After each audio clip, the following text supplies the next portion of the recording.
এয়া তোমালোকে কি বনাই আছা? জাতীয় পতাকা কলাজ কৰি আছা হয় নহয়? চাওঁ ইয়াত কেইটা ৰং আছে? 3টা। দেখিছানে? ওপৰত গেৰুৱা ৰংটোৰ অৰ্থ হ'ল ত্যাগ আৰু সাহস। ইয়াৰ অৰ্থ যে ভাৰত বহুত কষ্ট, বহুতৰ ত্যাগৰ বিনিময়ত বহুত মানুহৰ শ্বহীদ হোৱাৰ পিছত ভাৰতখন ইংৰাজৰ হাতৰ পৰা স্বাধীন হ'ল। আৰু মাজত বগা, এই বগাটোৰ অৰ্থ হ'ল শান্তি, সম্প্ৰীতি, ভাতৃত্ববোধ। আৰু তাৰ মাজত আছে এটা চকা, যিটো সাৰনাথ অশোক স্তম্ভৰ পৰা আনিছে।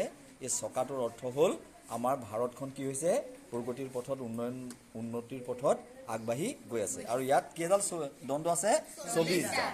এই 24ডালৰ অৰ্থ কিন্তু বেলেগ। সৌম্য, ভাতৃত্ববোধ, একতা, শান্তি এইবিলাকৰ প্ৰতীক। আৰু এইটো দলে বনাই আছা, এই 3টা ৰঙৰ তলৰ ৰংটো হ'ল সেউজীয়া। সেউজীয়া ৰঙৰ অৰ্থ হ'ল যে ভাৰত এখন ভাল খেতি হোৱা দেশ, হয়নে বাৰু? কৃষিভূমি, ইয়াত ভাল ফল পোৱা যায়, ভাল কি পোৱা যায়? ফল মূল পোৱা যায়, ভাল খেতি হয় আৰু ভাল পানী পোৱা যায়, হয় নহয়? গতিকে আমাৰ যি কাৰ্যসূচী হৰ ঘৰ তিৰংগা, এই কাৰ্যসূচীৰ অন্তৰ্গত তোমালোকে যিহেতু কৰি আছা, আৰু কাইলৈও আমাৰ অনুষ্ঠান আছে, আৰু ক্লাছ 7 আৰু 6ত বেলেগ ধৰণৰ আমাৰ প্ৰগ্ৰেম চলি আছে।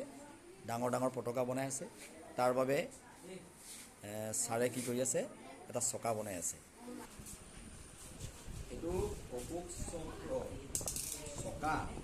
ইয়াত কেইডাল দণ্ড থাকে? 24ডাল। সকলো কচোন কেইডাল দণ্ড থাকে? 24ডাল। হয় নহয়?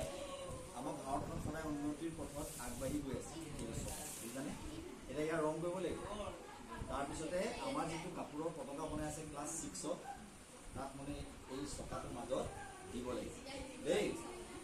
আমাৰ পতাকাখন কি হ'ল? ৰাষ্ট্ৰীয় স্বাধীনতাৰ প্ৰতীক। গতিকে ইয়াক আমি সদায় সন্মান কৰিব লাগিব। গম পালানে? কথাটো গম পালা? সদায় সন্মান কৰিব লাগিব। ঠিক আছে, বনাই থাকক।